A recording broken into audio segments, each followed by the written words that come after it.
Саламатсыздар ма? Жалпы білім беру пәндер кафедрасының аға оқытушысы Каленова Жарқынай Мейрамбаевна. Пәні саясаттану. Номер 4 дәріс. Тақырыбы саяси жүйе. Саяси жүйе билікті жүргізуші элементтер, топтар, ұйымдар мен мемлекеттер арасындағы өзара қатынастарды реттейтін, қоғамда тұрақтылық пен тәртіпті қамтамасыз ететін ұйымдар, мекемелер мен институттардың жиынтығы. Оның негізгі элементтері мемлекет, саяси партиялар, қоғамдық саяси ұйымдар және дін орындары. Саяси жүйелердің жіктелуі бұл бізде тоталитарлық, авторитарлық және демократиялық. Француз зерттеушісі Блондель саяси жүйені басқарудың мазмұны мен түрлеріне сай оны 5 түрге бөледі. Бірінші – либералдық демократия. Ол саяси мемлекеттік шешімдерді қабылдағанда меншікке иелік етуі, жекешілдік, еркіндік сияқты құндылықтарды басшылыққа алады. Екінші – коммунистік жүйе. Ол әлеуметтік игілікті тең бөлуге бағдар ұстайды. Үшінші – дәстүрлі саяси жүйе. Ол ат төбелесіндей ақсүйектердің саяси және экономикалық үстемдігінде негізделеді.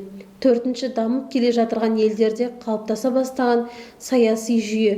Онда авторитарлық басқару белең алады. Және бесінші – авторитарлы консервативтік жүйе. Онда әлеуметтік және экономикалық теңсіздік сақталады. Халықтың саяси билікке қатысуына шек қойылады.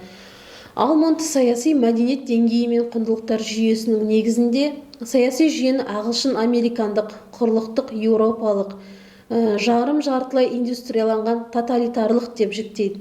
Саяси жүйенің ағылшын-американдық түрі ондағы саяси мәдениеттің бірыңғайлығымен, біртектілігімен сипатталады.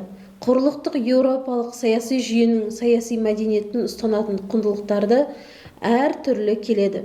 Жарым-жартылай индустрияланған саяси жүйеге аралас мәдениеттен тоталитарлық саяси жүйеде саяси мәдениеттің таптық сипаты бар.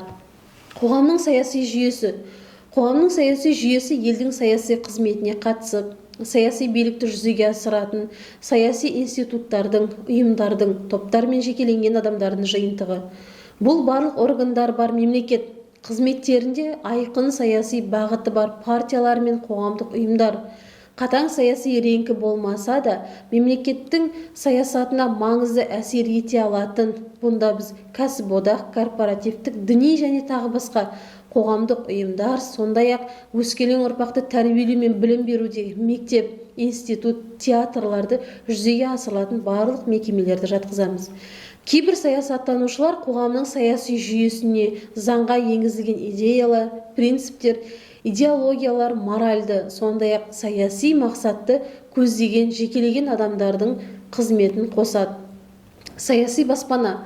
Халықаралық құқықтың жалпы жұрт таныған нормаларының негізінде Қазақстан Республикасының Конституциясына, Қазақстан Республикасының заңнамаларына және ережелеріне сәйкес Қазақстанның шетелдік азаматтарға және азаматтығы жоқ адамдарға саяси баспана беруі, азаматтық алған және немесе тұрып жатырған елде қоғамдық саяси қызметі, нәсілі немесе ұлты, діни нанымдар үшін қудалаудан немесе құлдаудан құрбаны болудың шын қауіпінен баспана іздеуші немесе қорғауды қажет ететін, сондай-ақ халықаралық құқықтық нормаларда көзделген адам құқықтары бұзылған жағдайда тұлғаларға және олардың отбасы мүшелеріне саяси баспана беріледі.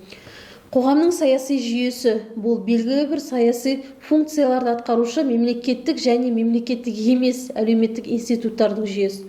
Бұндай институттардың қатарына қоғамдық өмірді билікке байланысты саласына қатысушы мемлекет, партиялар, кәсіптік одақтар және басқа да ұйымдар мен қозғалыстар жатады.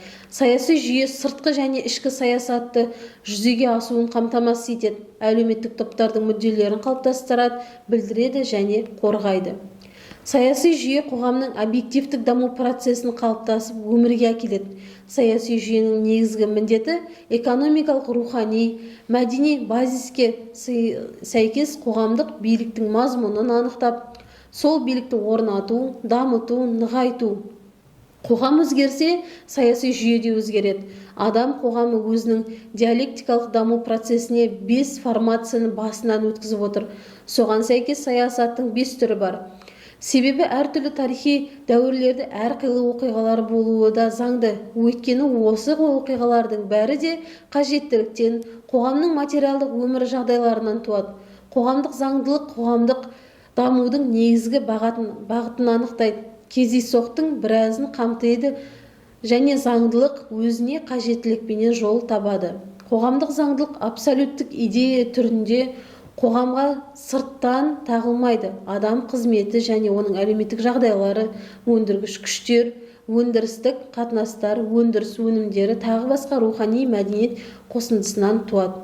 Назарларыңызға рахмет.